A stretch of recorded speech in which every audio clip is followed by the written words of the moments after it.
So I was going to do a video today on the issue of polarization in our country and how polarization is hurting everybody and this knee-jerk reaction to everything if it's on the other side. So the pandemic is getting worse. Hopefully it'll get better, but it's probably going to get worse before it gets better. Obama started a pandemic task force. Not a very big industry, doesn't cost a lot of money like a big organization, but it was very important. You know, the Ebola virus thing was a scare, and SARS, I forget which one triggered it, it might have been H1N1, whatever. Trump takes office, immediately gets rid of it. Why? Because he hates Obama, because he can never be Obama. He's always going to wish he was more like Obama, you know? It is what it is. Smarter, cooler, everything you can think of, he's got. The only thing Trump's got more of his money, but he started with a hell of a lot more. And I'm sure Obama will be a billionaire in a couple of years too. So, but a real billionaire. So he gets rid of it. And then when he gets questioned on it, he acts like a little child, like he always does. He gets defensive. It's always looked so poorly on him. The only people who it doesn't look poorly on are Trump tards because they're like a cult. They're like, oh, I don't see that. You know what I mean? Like, wait, what? You know, someone jumps up on the stage and Trump like cowers and jumps off the stage into someone's arms, and it's like, oh, he's a tough guy. Well, wait a minute, why did he jump off the stage? They don't see it. They don't, you know what I mean? It is what it is. But anyway, so he gets rid of this organization. That costs lives. That costs lives. There's no doubt about it. There's no debating it. We didn't have people in place to get on top of this. Then he intentionally delayed testing. That cost lives because he thought he would protect the market, protect his election. He doesn't care. Say whatever you want. His decision-making is horrible. His leadership is terrible. The last couple of days, though, he's doing a little better. I think someone got up his butt and was like, listen, dude, this is going to cost you the election. Like, you need to get out there and start reading that damn teleprompter and stop being a baby. But it only lasted for, one speech, and then he went back to being like, you're nasty, and this, like, it is what it is. You know what I mean? He is who he is. He's our president. And then he calls it China. It's a Chinese virus. And they say it's being racist to call it the Chinese virus.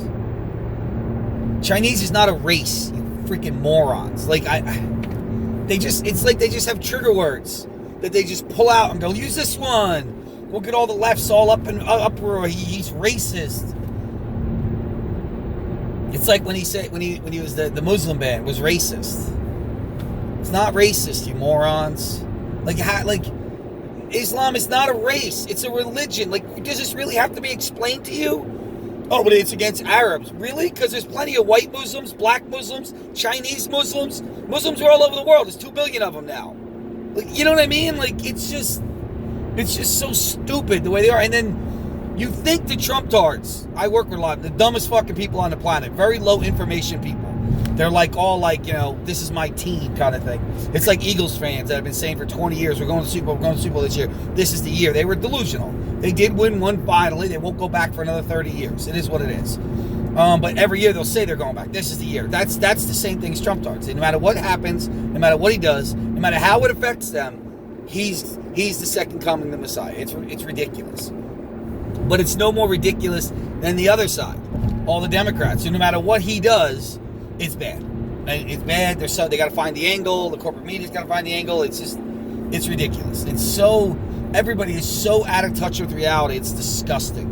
What was that one I just saw? Hannity was saying how, in the beginning, Trump said it was a hoax. He said it. He said it was 15 people will be down to zero before you know it. This is the president of the United States spreading misinformation. The fact that with his base, there's no ramifications for that, speaks very poorly on our country. Very poorly. It says a lot for where we are in the world, who we are as a country. I'm going to blame this on Obama. Wait, what? You know what I mean? And people buy that. People, yeah, Obama did this. It was like when Obama killed Osama bin Laden and they tried to say Bush did it. Bush hasn't been in office in 4 years. What are you talking about? You know what I mean?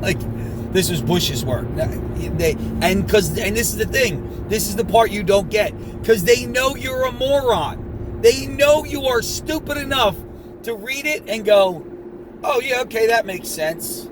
all these low information people that get their information off of freaking Facebook and Instagram and corporate media. Like my wife, you got to hold your breath for 10 seconds so you have COVID-19. If you can hold your breath, you don't have it. Totally untrue. Totally. If you drink water, it pushes it down into your throat, and your stomach acid kills the germs. Totally untrue. I mean, it's kind of true, but you breathe through your nose all the time, so it really doesn't help drinking water all day. But these is information you get from Facebook, from Instagram. You read it, you think it's true. So the whole world, because Trump is polarized, because of the way he thinks, we're going to get rid of that guy, that's Obama. Will it cost us? You know what I mean? Then they want to attack him because he said that the China virus. Why is he doing that? Because he needs to give food to his dogs.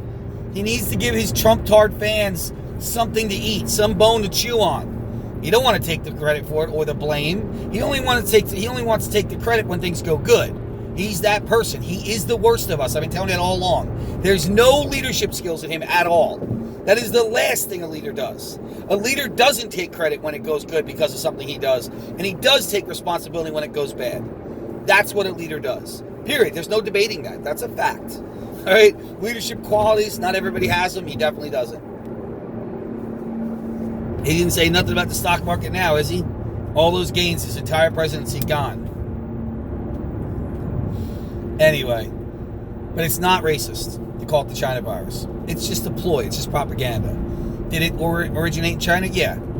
Did China cover up the information and infect the rest of the world and hurt the rest of the world because they covered up the information and lied to the world? Yeah, absolutely. And there should be ramifications for that. Will there be? Probably not.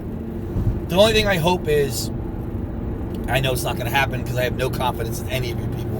And I'm just one person. I can't get to enough people to change the way they think. Is that with these new checks and this second stimulus package in 12 years, they're going to change the rules a little more. Like a lot of the companies that took stimulus money, they weren't allowed to give big bonuses to their bosses, and they were making big deals out of it. Like, we can't keep talent. Well, then you shouldn't have took the freaking money. I guess your talent wasn't that good because the people that you had left, so they can get bonuses from companies that didn't. That's free market, baby. They're not that talented. And another thing is they're talking about not allowing corporate buybacks anymore if you take the stimulus money. It ain't going to happen. It should bother everybody that they have to go through all these steps to come up with, a $250 billion stimulus package for the American people. It should bother you because they cut a check for $1 trillion like that. There was no meetings. It was, yep, we're going to do that. Boom, done. Now they're coming up with another one for all the companies, the airlines, all that stuff. No problem. Boom. Oh, we're going to give a check to the people? We got to negotiate this. You know what I mean? I don't know. The reason they did it, of course, is to stem the populist rise. The Trumps and the Bernie Sanders of the world didn't just come out of nowhere. They came out of people's hatred and anger and frustration with the system. And it's more and more people are starting to see the truth. They're not believing the conspiracy theory that, the government's really on your side. You got to be some kind of stupid if you believe that. You got to be another level dumb. So hopefully with this stimulus package, they will put in place restrictions on these corporations. So the next time we have a financial downturn, these corporations have money and they don't need bailouts, because it's not like the airline industry hasn't made money the last 10 years. It's not like Boeing hasn't made money for freaking decades and decades. This should bother people. And the Republicans are supposed to be the ones about all pick yourself up by your britches and take care of yourself. They should be right. I mean, the one guy is Conlon or whatever. He is one of the ones talking about we got to put restrictions on this money to these corporations, or we take a stake in their company. That's actually not a bad idea. That forces them to start making better decisions in the future. Anyway, so stay out there. That 10-second test doesn't work, just so you know. Try to stay home. Try to avoid people. Try to avoid getting sick. Talk to you guys later.